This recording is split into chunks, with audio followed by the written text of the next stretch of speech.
الحمد لله نحمده ونستعينه ونستغفره ونؤمن به ونتوكل عليه ونعوذ بالله من شرور أنفسنا ومن سيئات أعمالنا من يهده الله فلا مضل له ومن يضلله فلا هادي له ونشهد أن لا إله إلا الله وحده لا شريك له ونشهد أن سيدنا وسندنا وحبيبنا ومولانا محمد صلى الله عليه وعلى آله وأصحابه أجمعين أما بعد فأعوذ بالله من الشيطان الرجيم بسم الله الرحمن الرحيم ويؤثرون على أنفسهم ولو كان به خصاصة سبحان ربك رب العزة عما يصفون وسلام على المرسلين والحمد لله رب العالمين۔ درود پاک ہم سب عبادت کی نیت سے پڑھیں۔ اللہم صلی علی محمد وعترته بعدد کل معلوم لک۔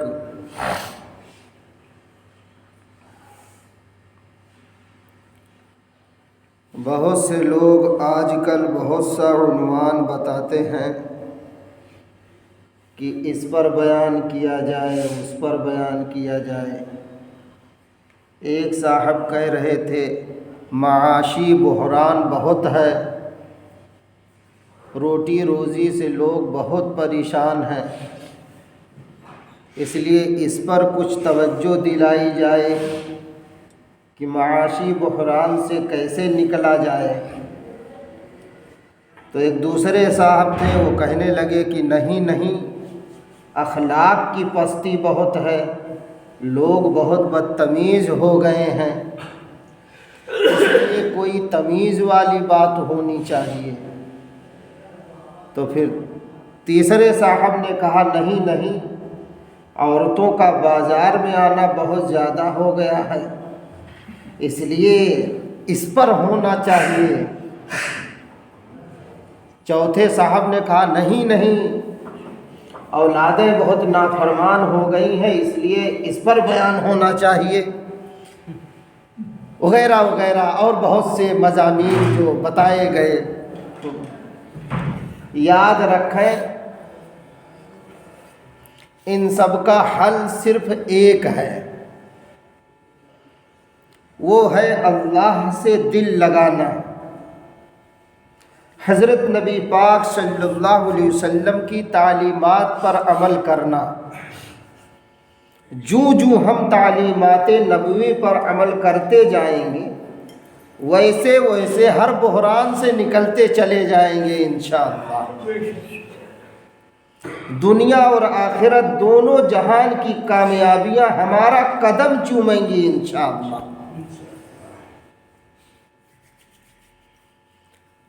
اور ہر دور میں جتنے بھی گمراہ کرنے والے لوگ آئے ہیں، ہمیں آپ کو لوٹنے اور برباد کرنے آئے، وہ اپنے آپ کو خیر خواہ بن کر پیش کیے کہ ہم آپ کے خیر خواہ ہیں، آپ ہماری باتیں مان لیں، جبکہ وہ گمراہ کرنے آیا ہے، بھٹکانے آیا ہے۔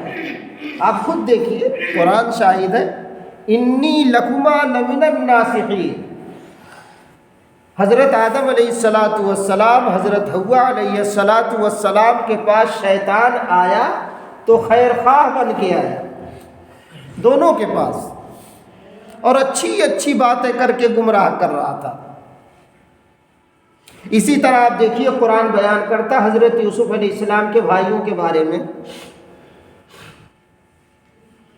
جبکہ یعقوب علیہ السلام کہہ رہے ہیں کہ مجھ کو ڈر ہے کہیں یوسف کو بھیڑیا نقصان نہ پہنچا دے، وَأَخَافُ أَن يَأْكُلَهُ الذِّئْبُ، مجھے ڈر ہے کہیں بھیڑیا نہ نقصان پہنچا دے۔ تو بھائی لوگ کہہ رہے ہیں وَإِنَّا لَهُ لَنَاصِحُونَ، ارے ہم تو اس کے خیر خواہ ہیں، ہم کب چاہیں گے ہم یوسف کی بدخواہی کریں؟ دیکھ رہے ہیں آپ، جبکہ شروع ہی سے بدخواہ تھے۔ ہر ضلالت، ہر گمراہی، ہر اندھیر نگری سے نکلنا اگر ہے تو واحد راستہ یہی ہے کہ ہم تعلیمات نبوی صلی اللہ علیہ وسلم پر عمل کریں۔ اس دور میں جبکہ فتنے کا دور ہے، اکثریت دوگلے پن میں مبتلا ہے۔ ہمارے پرانے لوگ ایک مثل کہتے تھے، ہو سکتا ہے آپ لوگوں کو یاد ہو، ہم سے زیادہ عمر والے بھی اس میں موجود ہیں۔ اکثر دیہات میں کہتے تھے بیٹھوں توہری گود میں اکھاڑوں توہری داڑھی۔ مشہور ہے مثل، آپ لوگ بھی سنے ہوں گے، بیٹھوں توہری گود میں اکھاڑوں توہری داڑھی۔ کیا مطلب؟ یعنی رہتا سہتا ساتھ میں ہے، کھاتا پیتا بھی ہے، آپ خرچ بھی کر رہے، سب کچھ ہے دل جیتنے کے لیے، لیکن وہ بدخواہ اندر سے کتر رہا، چال رہا ہے آپ کی عزتوں کو، آپ کے ناموس کو، آپ کی ذات کو وہ چال رہا ہے، آپ کو کمزور کر رہا ہے، دیمک کی طرح لگا ہوا۔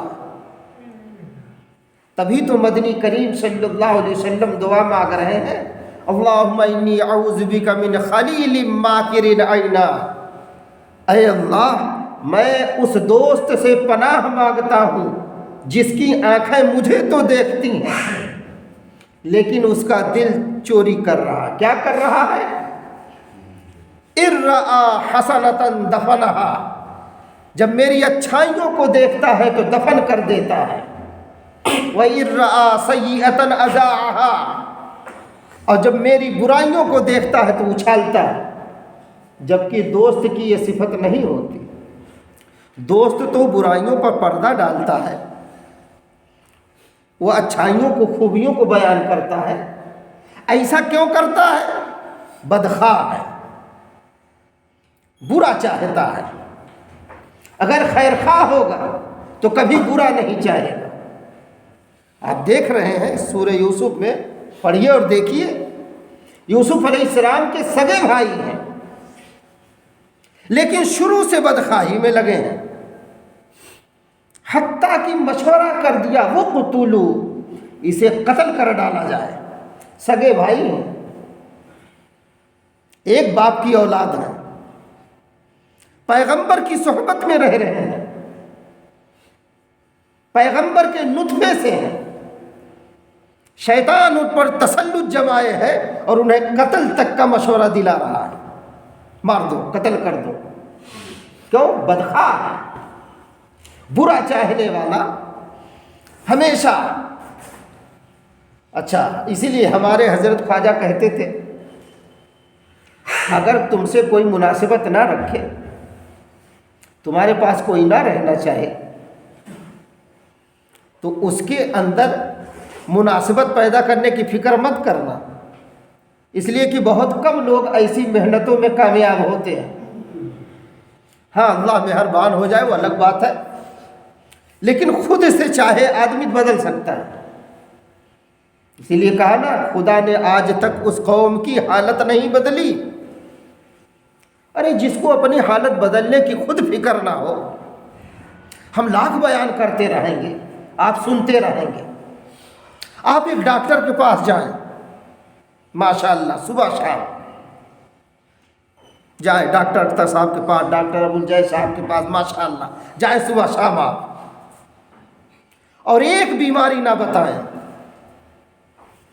ایک مشورہ نہ کریں اپنی تکلیف کا، اور اگر مشورہ کر بھی لیں اور وہ لوگ یہ کہیں لو یہ دوا اور یہ ہے پرہیز کرو، انشاءاللہ شفا ملے گی، صحت ملے گی۔ آپ کچھ بھی نہ کریں، بس صبح شام سلام کر رہے ہیں اور مسکرا کے دیکھ رہے ہیں، ماشاءاللہ وہ بھی مسکرا کے باتیں کر رہے ہیں۔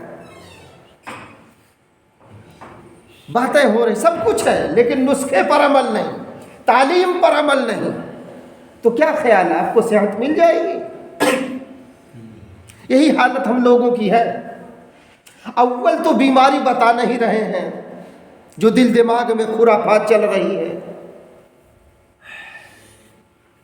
تو جب بتائیں گے نہیں بیماری، پھر نسخہ کیا دیں گے؟ اور زندگی یوں ہی تمام ہو رہی ہے، گھٹ گھٹ کے جی رہے ہیں، کھٹکھائی والی زندگی، بدحالی والی زندگی ہے، نہ نماز نہ تلاوت، کچھ بھی نصیب نہیں، دل کی نگر ڈگر سونی سونی، یوں ہی زندگی تمام ہو رہی، پھر بھی فکر نہیں۔ دیکھیے آپ، نفس و شیطان اصل میں ہمارے آپ کے بدخواہ ہیں، دن رات بھٹکانے میں لگے ہیں، اور دنیا میں اٹکائے ہوئے ہیں، الجھائے ہوئے ہیں، اور ہم ہیں الجھے ہوئے ہیں۔ پلٹ کر ایک دو منٹ کے لیے بھی نہیں سوچتے مرنا ہے، مر کے اللہ کے حضور پیش ہونا ہے۔ افلا یعلم اذا بعثر ما فی القبور، قبروں میں دفن کر دیا اگر ہم نے، آپ نے، تو اللہ پاک تو کہہ رہے ہیں اس میں جو تم نے دفن کیا نکالیں گے ہم ایک دن۔ وحصل ما فی الصدور، اور جو سینوں میں راز چھپے ہیں یہ بھی باہر آئیں گے، یہ بھی باہر آئیں گے، راز جو چھپا ہے۔ ہم لوگ کس کے خلاف سازشیں کرتے ہیں، کس کے خلاف نفرتیں پالے ہوئے ہیں، عیاری مکاری کیسی یہاں جمع کیے ہیں سینے میں، یہ سب راز کھلے گا، اور سب اللہ کو پتا ہے۔ یومئذ تحدث اخبارہا، سب خبریں نشر ہوں گی۔ اتنے کے باوجود، ہم جاننے کے باوجود، ایمان والے ہونے کے باوجود ایسے بے حس اور غافل۔ بہرحال بات یہ سب دوسری طرف جا رہی ہے، بہت سے لوگ مضامین بتائے، لیکن اس میں سے ایک مضمون پر توجہ دلانی، وہ یہ ہے، موسم چل رہا ہے سردی کا، اگر ہم آپ شال اور گرم سوٹ وغیرہ تمام پہن کے چلتے ہیں تو جو غربا ہیں ان کا بھی خیال کیا جائے۔ ہم نے جو خطبے میں آیت تلاوت کی ہے اس میں اللہ پاک ہماری آپ کی ایک صفت بیان کرتے ہیں، وَيُؤْثِرُونَ عَلَىٰ أَنفُسِهِمْ وَلَوْ كَانَ بِهِ خَصَاصَةٌ، یعنی جو ایمان والے ہیں ان کی ایک صفت ہے، وہ صفت یہ ہے کہ یہ اللہ کے مقبول بندے تو ہیں ہی، اللہ کو چاہنے والے، اللہ کے حکم پر مر مٹنے والے، لیکن ان کی ایک صفت یہ ہے کہ یہ اپنے سے زیادہ دوسروں کی ضرورت کو، حاجت کو مقدم رکھتے ہیں۔ حاجت ہے انہیں بھی، لیکن اپنی حاجت کو، اپنی ضرورت کو یہ دبا دیتے ہیں، دوسروں کی ضرورت کو پہلے نمبر پر لا دیتے ہیں، مقدم رکھتے ہیں۔ اور قرآن کہہ رہا لن تنالوا البر حتى تنفقوا مما تحبون، اگر ہم لوگ اپنی نیکی میں کمال چاہتے ہیں کہ کمال درجے کی نیکی حاصل ہو تو محبوب مال خرچ کرنا ہوگا، اپنے مال میں موجودہ میں جو محبوب ہو سب سے، یہ نہیں جیسے دو مکان ہیں کسی کے، ایک میں رہ رہا محبوب ہے، دوسرا خالی اگر کسی غریب کو رہنے کے لیے دے دیا، اس کا مطلب یہ نہیں کہ اس کو ثواب نہیں ملے گا، ملے گا ثواب، ملے گا ثواب۔ ایسے ہی جب لوگوں نے سنا تو اس میں حضرت طلحہ رضی اللہ عنہ تھے، ان کے ایک باغ تھا مسجد نبوی سے بالکل متصل، وہ بھی آئے اور بڑا قیمتی تھا اس وقت کے لحاظ سے، تو کہا پیارے آقا میں بھی اپنا مال صدقہ کرنا چاہتا ہوں، قبول کر لیا جائے۔ تو آپ نے قبول کیا، پھر انہی کے گھرانے میں تقسیم کروایا، اور یہ کہا کہ یہ مت خیال کرنا تمہارا قبول نہیں ہوگا، سب قبول ہو گیا ماشاءاللہ۔ تو گھر والوں کا بھی خیال کریں، یہ نہ سمجھیں ان پر خرچ کرنا صدقہ نہیں ہے۔ حضرت زید بن حارثہ رضی اللہ عنہ آ گئے، ان کے پاس ایک بہت خوبصورت قیمتی گھوڑا تھا، انہوں نے کہا پیارے آقا میں صدقہ کرنا چاہتا ہوں، اللہ کے راستے میں دینا چاہتا ہوں، قبول کیا جائے، آپ اسے کسی کو دے دیں اپنے ہاتھ سے۔ پیارے آقا نے لے لیا اور انہی کے بیٹے حضرت اسامہ کو بلائے اور کہا اسامہ ادھر آؤ، یہ لو، اچھا گھوڑا ہے، لے جاؤ سواری کرو۔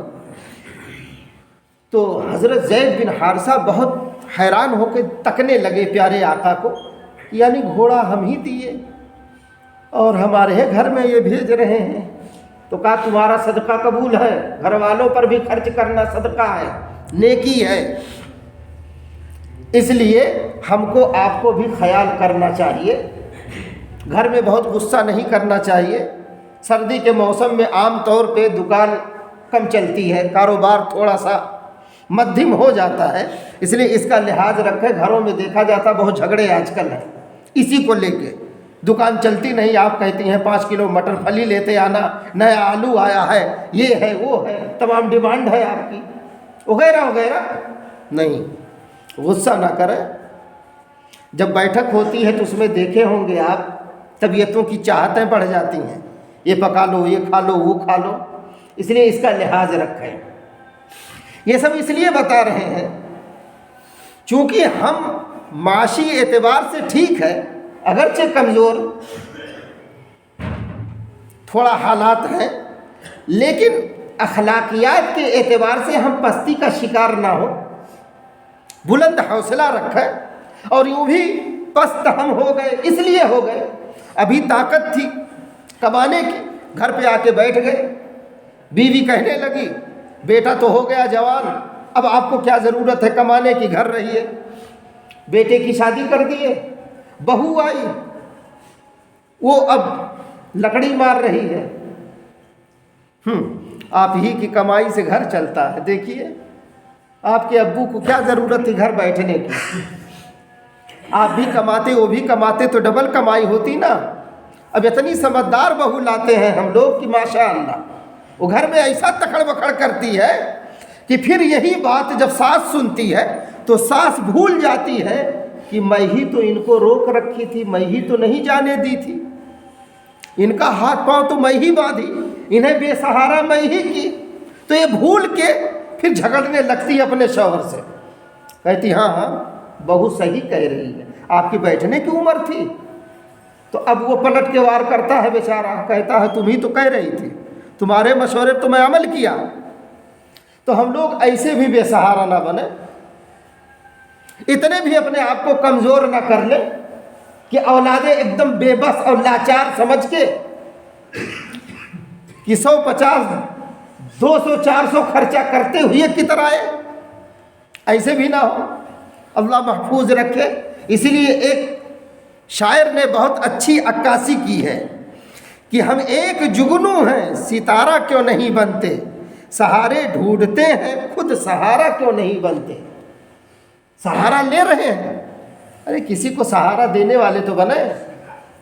اور ادھر پیارے آقا صلی اللہ علیہ وسلم کیا کہہ رہے ہیں، خیر الناس من ینفع الناس، تم میں سب سے بہتر وہ ہے جو لوگوں کو نفع پہنچائے۔ اب یہاں تو ہم نفع حاصل کرنے کے لیے بیٹھ جاتے ہیں، نفع پہنچانا تو ہم بھول جاتے ہیں۔ اور جب کوئی ہمارے جیسا چندہ کرنے والا کوئی مدرسے والا اگر آ جاتا ہے، کہتے ہیں جانتے ہیں ہم تو کماتے نہیں، بیٹوک دیہا کھاتے ہیں، یعنی ہم سے بھی بڑے فقیر اب بن جاتے ہیں، یعنی ہم سے چندے کو امید نہ کریں، ہم تو خود ہی محتاج ہیں، گویا کہ ہم خود سہارے کے محتاج ہیں، ہمارا سہارا چاہیے۔ اللہ حفاظت فرمائے۔ اس لیے اپنے اندر ایک حوصلہ، ایک جذبہ پیدا کریں۔ آگے وہی کہہ رہے ہیں، نہ ذوق سوز پیدا کر نہ عشق ساز پیدا کر، جو ہمت ہو تو پہلے قوت پرواز پیدا کر۔ قوت کو کیسے بحال کرنا ہے، اپنے آپ کو طاقت کیسے اپنے اندر پیدا کرنی ہے، یہ بھی سیکھنا پڑے گا، سیکھنا ہوگا۔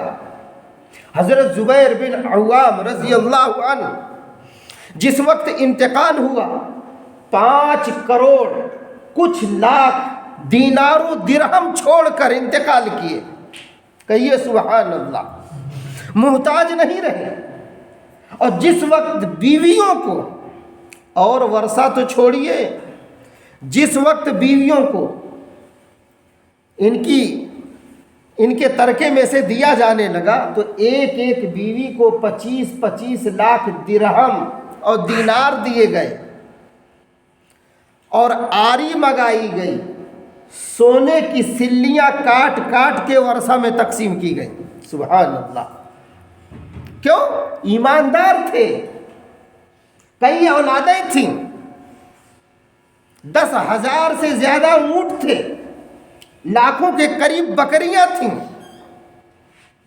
زمینیں ایک سے ایک تھیں اور اچھے اچھے جگہوں پر, اور اتنی برکت والی ثابت ہوئی تھیں کہ ان کے صاحبزادے خود ایک زمین تھی جس کو حضرت امیر معاویہ رضی اللہ عنہ اور دیگر حضرات خریدنا چاہے, اس وقت کی موجودہ رقم کے اعتبار سے 10,000 درہم کی تھی, لیکن بکی ہے 25 لاکھ کی.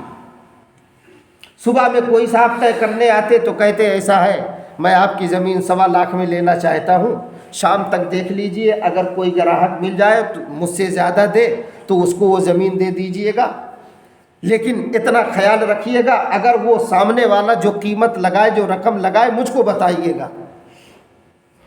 ہر ایک یہی کہتا تھا, اور آپ فقط 2 رکعت پڑھتے تھے صلاۃ حاجت گھر کے اندر, چونکہ سکھائے تھے حضرت زبیر بن عوام رضی اللہ عنہ.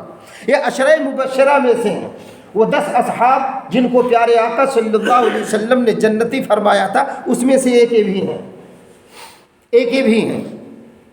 2 رکعت صلاۃ الحاجت پڑھ کے, اور اچھا اور دعا بھی سکھائے تھے. دعا کیا سکھائے تھے کہ بیٹا جب میں دنیا میں نہ رہوں تو تم اس طرح سے دعا کرنا.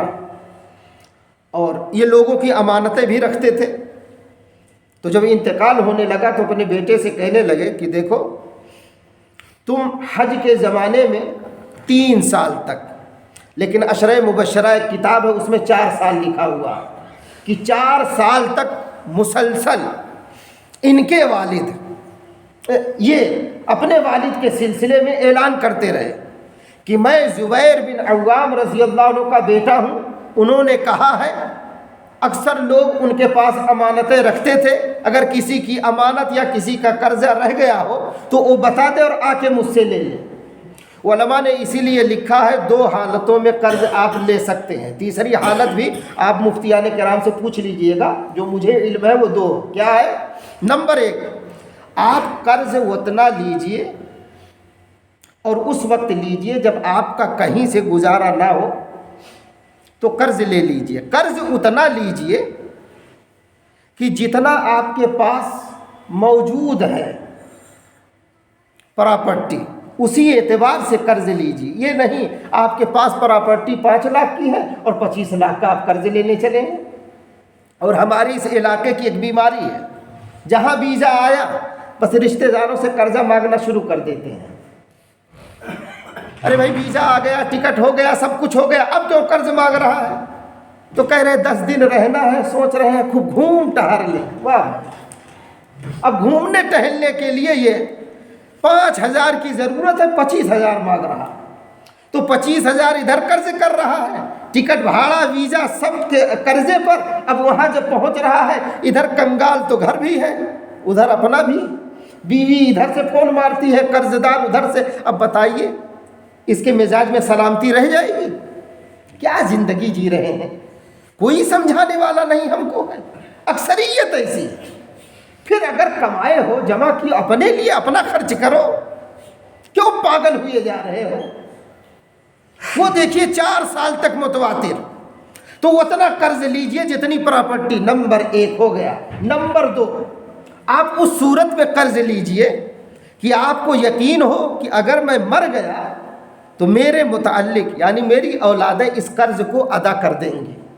یہ نہیں کہ اولادیں کہنے لگے جا بھائی سے ہمارے سمجھا, بھائی کہیں اچھا رکو 2-3 بھائی ہم لوگ اب سمجھیں, تو سمجھتے رہ جائیں, اس بیچارے کو دینے کوئی تیار نہ ہو, ایسا بھی نہ ہو.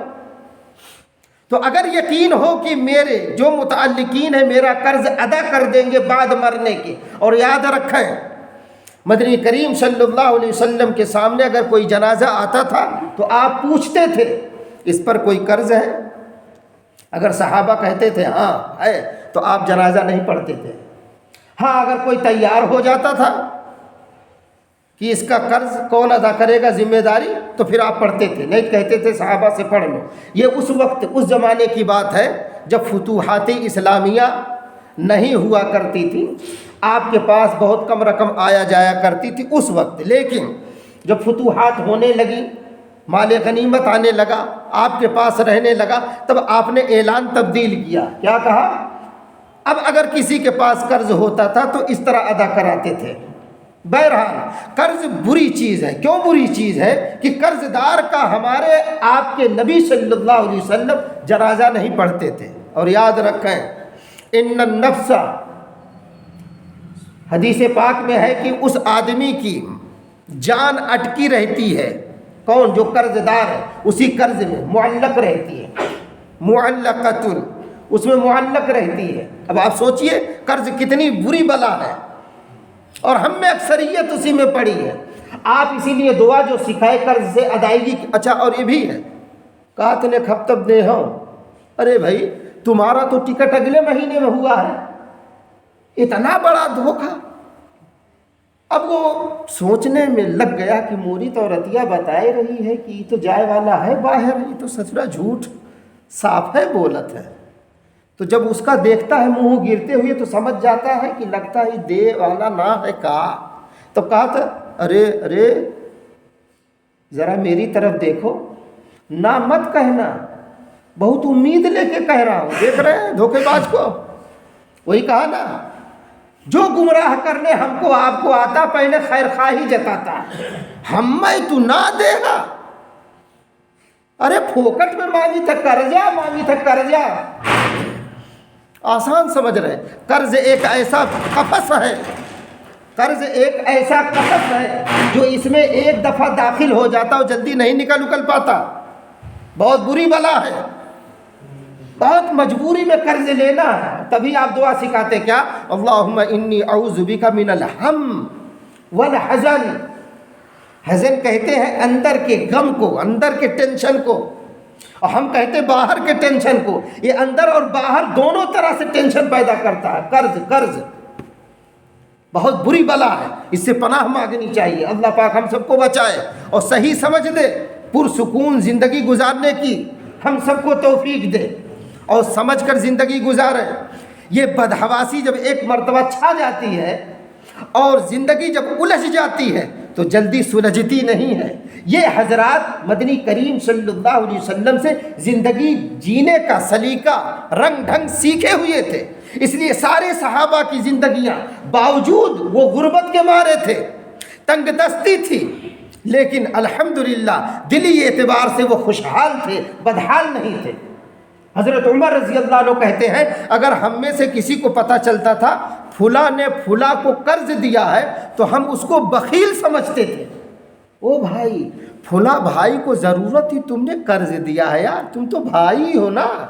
بھائی کو کہیں قرض دیتا، اور یہاں آج سگا بھائی سگے بھائی کو قرض نہیں دیتا، مدد کرنا تو دور، کیوں ہم ویسے بدماش ہو ہی گئے ہیں، ہماری کون مدد کرے؟ ارے بیوی جناب ہم بیمار ہوتے چھوڑ کے میکے چلی جاتی ہے، ہماری نہیں ہے، ایسا یہ مت سوچئے گا کہ مولوی صاحب کے ایسے نہیں، الحمدللہ اچھی ملی ہیں، ٹھیک ٹھاک ماشاءاللہ۔ ہاں آپ کو بھی اللہ ملائے اچھی، آمین تو کہیے، اور ملی ہیں اچھی بنا دے اللہ پاک۔ اس لیے سوچیں ذرا، سمجھیں زندگی کو، اور دیکھیے ہمارا آپ کا معاشرہ کتنی کھٹکھائی میں پڑا ہوا ہے، تو کون سی ہم تقریر کریں، کون سا ہم بیان کریں۔ اس لیے دل بڑا دکھی تھا، بہتوں نے یہ سب بتایا تو ہمیں یہ سمجھ میں آیا کہ یار کچھ اس طرح سے بھی لوگ پریشان ہیں، لاؤ اس پر بھی روشنی ڈالی جائے۔ اگر ہم آپ اپنی زندگی کو پرسکون بنانا چاہتے ہیں، خوشگوار بنانا چاہتے ہیں، تو تعلیمات نبوی صلی اللہ علیہ وسلم پر عمل کریں۔ ایک دوسرے بدخواہوں سے ہوشیار رہیے، چہرہ دیکھ کے فیصلہ مت کیجیے، بدخواہ کتنی ہی خوبصورتی کے ساتھ آئے، یاد رکھیں وہ آپ کو اجاڑنے آیا، آپ کو برباد کرنے آیا ہے۔ جیسا کہ بھی ہم نے کہا کہ آدم علیہ السلام کو، امی حوا علیہ السلام کو یہ بہکانے آیا تھا، گمراہ کرنے آیا تھا، اور خیر خواہ بن کے تو میں آپ کا خیر خواہ ہوں، دیکھو جنت سے میں نکال دیا گیا اسی لیے۔ اب یہ دونوں لوگ کہتے رہے لیکن وہ بہکا دیا۔ اسی طرح سے یعقوب علیہ السلام کے بیٹوں کو شیطان نے بہکایا، اور یہاں تک بہکا دیا کہ بھائی اور باپ کا دشمن بنا دیا۔ یہ تو الگ بات ہے کہ انہیں توبہ کی توفیق ملی بعد میں، اور حضرت یعقوب علیہ السلام کے رونے دھونے کی برکت سے وہ بھی جو ہے